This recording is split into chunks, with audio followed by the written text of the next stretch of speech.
Hi, I'm Gary Amoroso, Executive Director of the Minnesota Association of School Administrators. Welcome to another edition of Take 5. During the legislative session, we're going to probably be providing you with a Take 5 video on a weekly basis. This will provide us the opportunity to keep you up to date on the issues that are occurring and being discussed at our legislature. Today there was a hearing on teacher licensure and the need for teachers to pass a basic skills test before they are granted a license in the state of Minnesota. I heard from many of you over the course of the summer and early fall of the concerns that you had with making sure that a person had their license, had passed the basic skills test prior to you bringing them on board.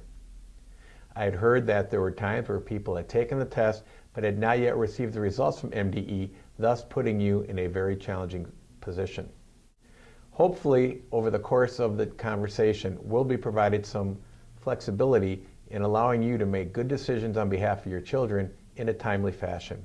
We'll keep you up to date as more developments occur in this area. A second hearing was held on the future of integration revenue. As you know, as of July 1st, 2013, integration revenue as we know it no longer exists. Last year, an MDE task force provided recommendations to the legislature for consideration. Those recommendations were reviewed today. I know it's important that you receive some type of information about what this funding will look like effective July 1st, because you're currently in the position of beginning to create your budgets, and you need to know what type of funding you either count on or what type of funding you cannot count on. Hopefully over the course of the next few weeks to months, we will be able to see a clearer picture of what integration revenue will look like effective July 1st, and we will keep you fully informed. An issue that is gaining a lot of attention at the legislature this year is the concept of the repayment of the shift. Just as way of reminder, at its peak, the state was borrowing in excess of $2 billion from public schools.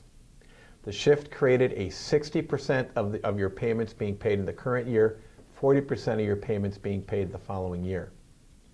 As a result of statute, which says that once the state reserves are at a certain level, all dollars that come in above that then go to repay the shift. As a result of that statute, we are currently sitting at 82.5% of revenue from the state coming during the current year and 17.5% of the revenue coming in the following year.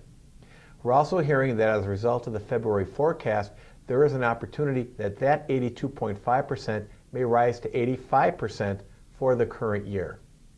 With that thought, our position as MASA members will hopefully be that we do not want to see any additional revenue from the legislature being dedicated to the shift to get us back to 90%. We need new dollars from the legislature and governor to be put towards K-12, early childhood 12 education. We're grateful for the fact that the shift is being repaid, but we believe that the current statute does provide us with that vehicle and that tool to get the shift repaid.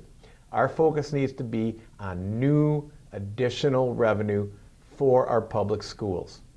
As you're talking to your legislators about this issue, please make sure that you emphasize to them the need for new funding, not just the repayment of the shift, which we believe is already occurring in line with existing statute. Would like to mention that our annual Women's Leadership Conference, Ruth's Table, will be held during the afternoon on Wednesday, March 13th. This is an opportunity for existing women administrators as well as aspiring women administrators to come together for a conversation regarding leadership. It has been well attended in the past, and we certainly hope that you take the time to look at your schedules and plan on attending Ruth's Table.